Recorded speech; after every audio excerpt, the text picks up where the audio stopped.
Buenas, comenzamos con el repaso número 7, en este caso sobre el tema de ecuaciones diferenciales. Vamos a dividirlo en dos partes. En la primera parte vamos a concentrarnos en las ecuaciones diferenciales a variables separables.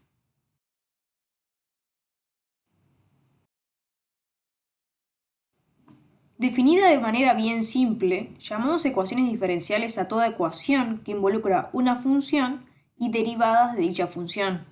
En este curso trabajaremos con funciones de una sola variable, llamada por ejemplo x, y por tanto derivadas de distinto orden de la función con respecto a esa única variable.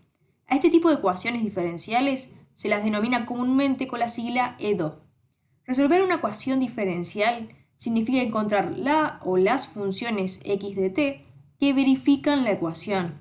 Se denomina formalmente solución de una ecuación diferencial a todo par xy, que incluye un intervalo incluido en los reales, y una función x definida en y a valores en r, que verifica la ecuación diferencial. A su vez se llama solución general de una ecuación diferencial a la función que la verifica y que involucra uno o más parámetros reales e indeterminados. En principio, entonces, una ecuación diferencial puede admitir muchas soluciones x de t. Sin embargo, bajo ciertas condiciones, al agregar más información a la ecuación, existirá una única solución que la verifique. Esta información extra es lo que se conoce como condición inicial de la ecuación diferencial, y es una condición que la solución de la ecuación diferencial también tiene que cumplir. La condición inicial nos va a dar el valor de la función x de t en un instante dado de tiempo, típicamente el instante inicial t igual a 0, y la anotaremos como x evaluada en t sub 0 es igual a x sub 0. La ecuación diferencial junto a sus condiciones iniciales configura lo que se denomina problema de valores iniciales o PVI, también llamado problema de Cauchy, el cual bajo ciertas condiciones posee solución única.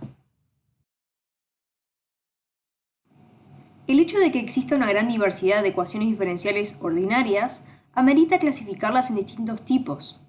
Un criterio de clasificación es el orden. El orden de una ecuación diferencial refiere a la derivada de mayor orden que aparezca en la ecuación. Así, una EDO de primer orden solamente involucrará la derivada primera de x de t, y una EDO de segundo orden involucrará una derivada segunda y puede involucrar también la derivada primera. La solución general de una ecuación diferencial de orden n involucrará n parámetros indeterminados. Para resolver un PVI de orden n, se van a necesitar n condiciones iniciales. Otra clasificación es de acuerdo al término independiente. El término independiente de una EDO refiere al término que no depende de la función x de t ni de ninguna de sus derivadas. Dependerá solamente de la variable independiente o será simplemente una constante. En base a esto diremos que la EDO es homogénea si su término independiente es nulo o no homogénea en caso contrario. Podemos también clasificar las ecuaciones diferenciales según la forma algebraica. Según la forma, diremos si una ecuación diferencial es lineal o no lineal. Una ecuación diferencial lineal involucra solamente funciones lineales, tanto de x de t como de sus derivadas. Y en una ecuación diferencial no lineal existen funciones no lineales de x de t o de alguna de sus derivadas. Finalmente, podemos clasificarla según su autonomía, es decir, llamamos a una ecuación diferencial autónoma si no aparece explícitamente la variable independiente. Por otra parte, una ecuación no autónoma se dice que es dependiente del tiempo o que depende explícitamente del tiempo. Existe un tipo especial de EDO de primer orden que se puede resolver de una forma característica de la cual toma su nombre, ecuación diferencial a variables separables. Una ecuación a variables separables es una EDO de primer orden en donde la derivada de x de t se puede igualar al producto de dos funciones, en donde una de ellas depende de forma explícita de la variable independiente y la otra función no. O dicho de otra forma, una función solamente depende de x y la otra función solamente depende de t. Observen que las ecuaciones diferenciales autónomas de primer orden son a variables separables con g de t igual a 1. Para resolver estas ecuaciones, primero vamos a formalizar ciertos conceptos.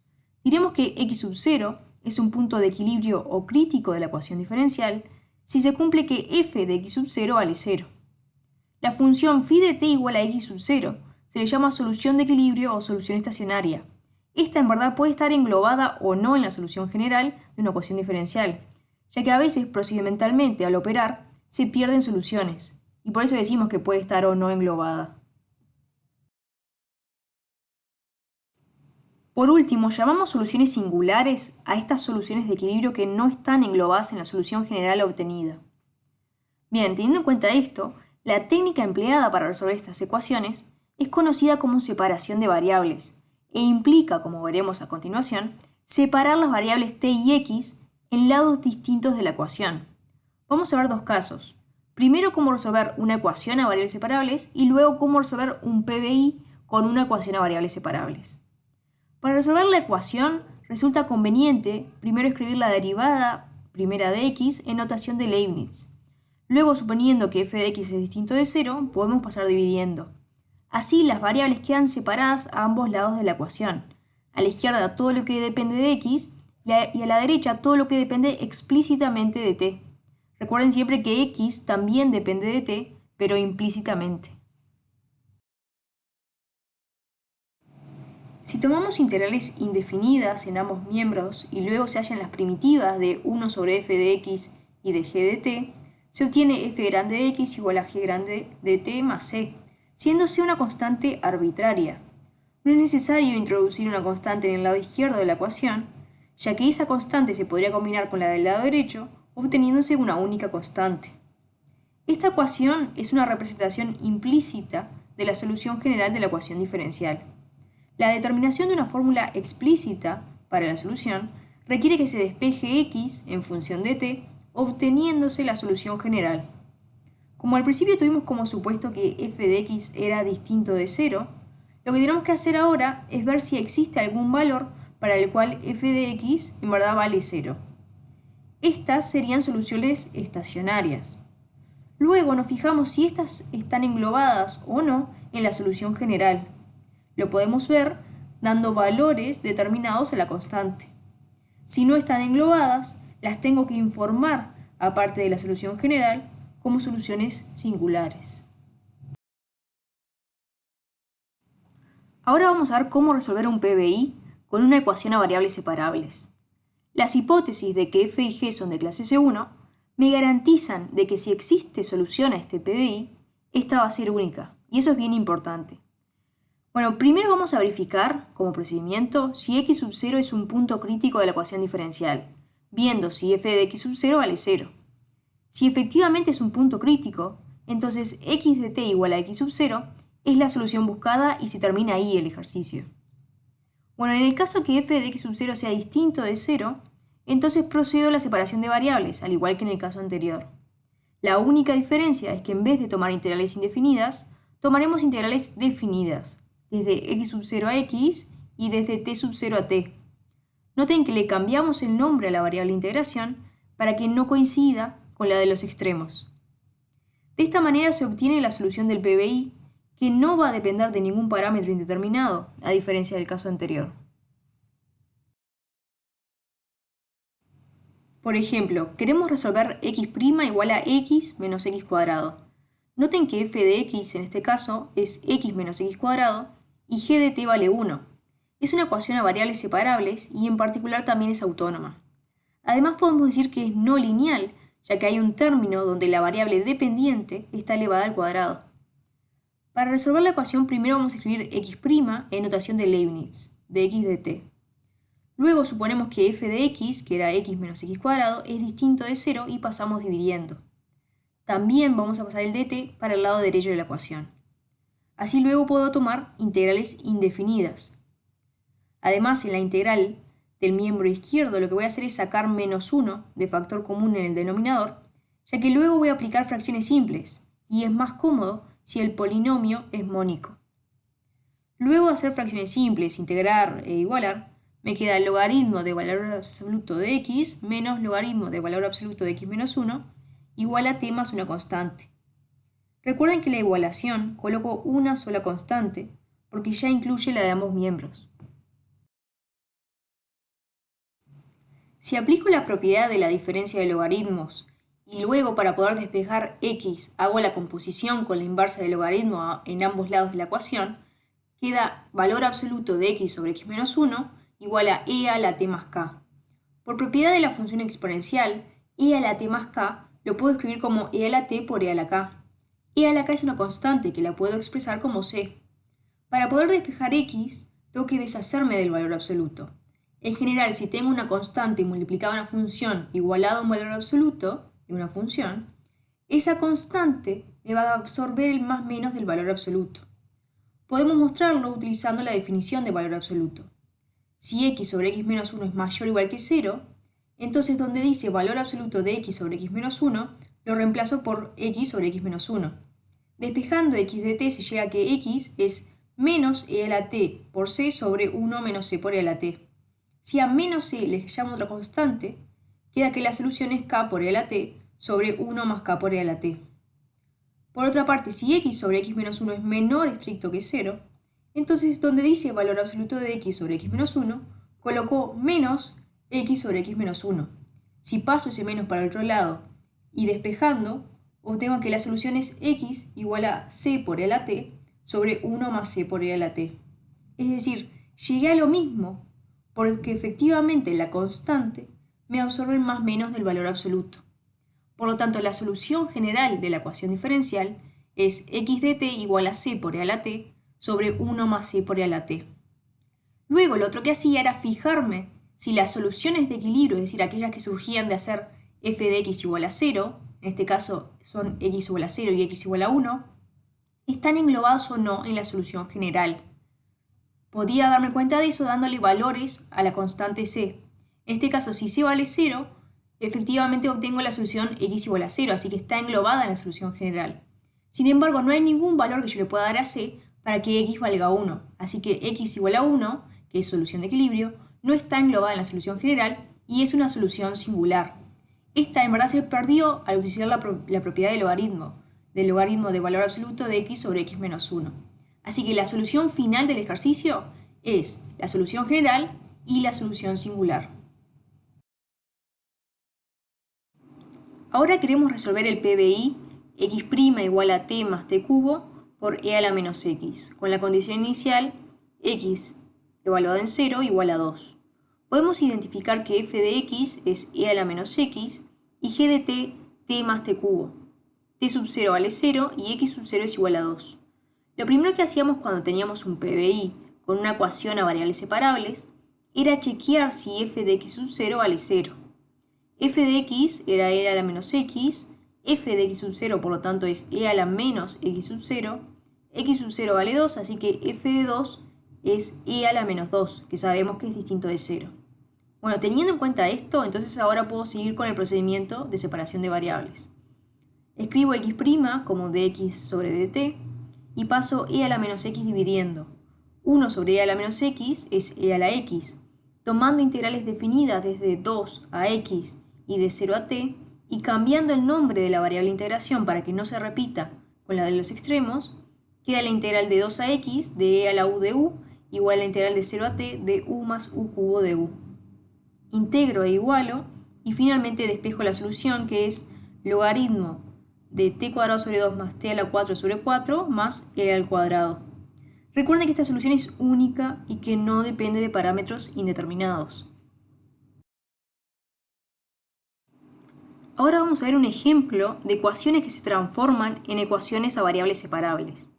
Queremos resolver el PBI y' igual a t más 2i al cuadrado con la condición inicial i de 1 igual a 0. Si bien la ecuación de este problema no responde a la forma de variables separables, es posible transformarla en una ecuación de este tipo mediante el cambio de variable u igual a t más 2i. Si derivo u, queda u' igual a 1 más 2 por i'. Despejando i', me queda u' menos 1 sobre 2.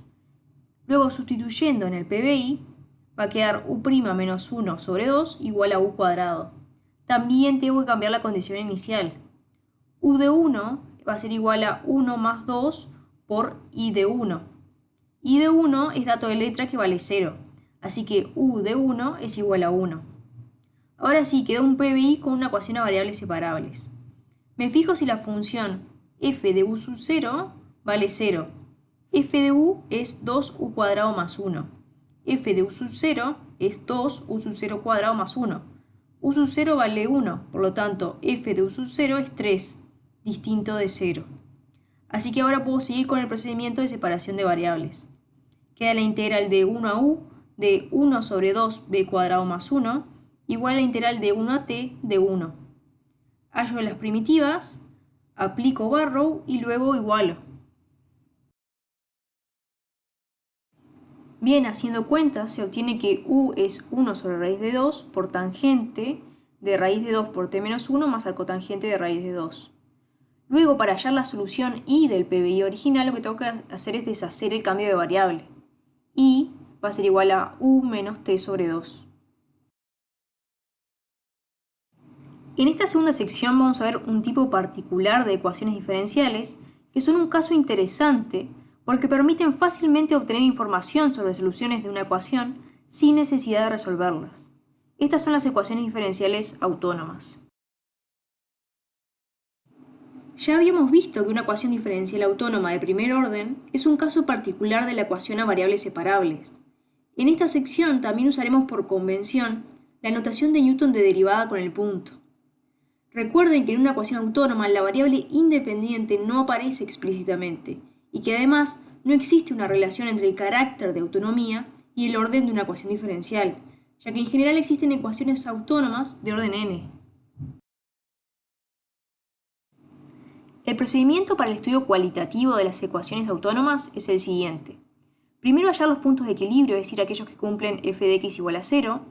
Luego estudiar el signo de f de x. Como punto 3 es dibujar el diagrama o línea de fase y estudiar la estabilidad de los puntos de equilibrio. Para dibujar el diagrama de fase se va a proceder de la siguiente manera. Se dibuja una línea vertical que representa el eje x de las soluciones y marcamos con puntos los puntos de equilibrio. En cada uno de los intervalos delimitados vamos a dibujar una flecha hacia arriba si f de x es positivo y una flecha hacia abajo si f de x es negativo. Para clasificar cada punto de equilibrio se procede de la siguiente manera. Si alguna de las dos flechas cercanas se aleja del punto, al punto de equilibrio se le llama inestable. Y por otra parte, si ambas flechas apuntan hacia el punto, al punto de equilibrio se le llama estable. Recuerden que intuitivamente toda solución que inicialmente se encuentra cerca de una solución de equilibrio va a permanecer cerca si la solución es estable y se va a alejar si la solución de equilibrio es inestable. Como cuarto punto se puede dibujar las curvas solución, guiándose por la línea de fase. El gráfico de las curvas solución es x de t versus t. En este caso las soluciones de equilibrio se corresponden con líneas horizontales y tengan en cuenta que los gráficos de las soluciones nunca se van a intersectar en el plano. Por ejemplo, queremos clasificar los puntos de equilibrio de la ecuación x punto igual a x por x menos 3 y además dibujar las curvas solución. Así que primero hallamos los puntos de equilibrio de la ecuación haciendo f de x, que es x por x menos 3, igual a 0. Los puntos de equilibrio son entonces x igual a 0 y x igual a 3. Luego estudiamos el signo de f de x, o sea el signo de x por x menos 3. El coeficiente principal es positivo, así que de derecha a izquierda es más menos más. Y en x igual a 0 y x igual a 3 se anula. Después dibujamos la línea de fase, colocando sobre ella como puntos x igual a 0 y x igual a 3. Luego me fijo en el signo. Como de menos infinito a 0 el signo es positivo, dibujo una flecha apuntando hacia arriba. Entre 0 y 3 el signo es negativo, así que dibujo una flecha apuntando hacia abajo. Y de 3 a más infinito el signo es positivo, así que dibujo una flecha apuntando hacia arriba. Ya podemos clasificar los puntos de equilibrio. X igual a 3 es un punto de equilibrio inestable, ya que hay al menos una flecha que se aleja, y x igual a 0 es estable porque las dos flechas apuntan al punto. Luego, basándonos en la línea de fase, podemos bosquejar las curvas solución. Como la flecha de 3 a más infinito apunta hacia arriba, la curva solución va a ir creciendo, alejándose de la solución de equilibrio 3. Entre 0 y 3 la flecha apunta hacia abajo, así que se aleja de 3 y se acerca a la solución x igual a 0. Y como de menos infinito a 0 la flecha apunta hacia arriba, tiene que ser creciente, acercándose a la solución de equilibrio x igual a 0. Un último ejemplo, quiero clasificar los puntos de equilibrio de la ecuación x punto igual a e a la x cuadrado sobre 10 por seno cuadrado de x y también bosquejar las curvas solución. Así que primero hallamos los puntos de equilibrio haciendo f de x igual a 0. Noten que solo se anula si x igual a npi con n entero. Estudiamos el signo de f de x, solamente lo puse para un rango de valores, pero siempre, si se fijan, x punto es siempre positivo para todo x distinto de npi. Luego dibujamos la línea de fase y guiándonos de la línea de fase bosquejamos las curvas solución para solamente 3 puntos de equilibrio, pi, 0 y menos pi. Y observen que x igual a npi con n entero son puntos de equilibrio todos inestables. Bueno, con esto terminamos. Gracias.